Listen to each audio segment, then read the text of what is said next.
Time and time again, this is the scene across downtown Charleston roads. Flooding has become the new normal for us.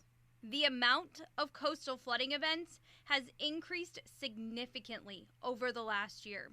2015 held the highest number of events, with 58, until 2019, which increased to 89 coastal flooding events. Blair Holloway, a meteorologist with our local National Weather Service office, says this confirms the idea that our sea levels are rising.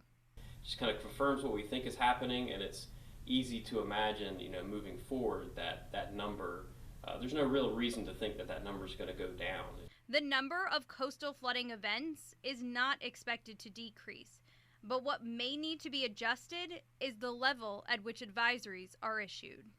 Right now, the predicted tidal level needs to reach 7 feet for a coastal flood advisory to be issued. This number is based on past observations of when coastal areas start to see minor flooding. For the last 100 years, levels have been monitored at the Charleston Harbor gauge. It's possible. We're definitely considering whether or not those levels are still appropriate or not, but we'll be meeting with people with the city of Charleston, Charleston County, anybody that's involved, any kind of emergency management officials, will be talking with them to make sure that those levels are appropriate so that we're issuing advisories that really mean something. Holloway says the number of events depends a lot on the type of weather pattern in place. It's not all caused by tropical systems.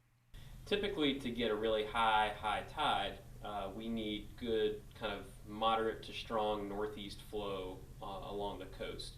And we typically see that when we have big areas of high pressure over New England, or if we have like a coastal area of low pressure that passes just off the coast. So if we see more of those types of setups, then we will end up usually having more events than we would, say, in a year where we have less of those types. Next week, we break down how sea level rise and a warming climate impact flooding here in the Low Country. For Storm Team 2, I'm meteorologist Ariel Hooley.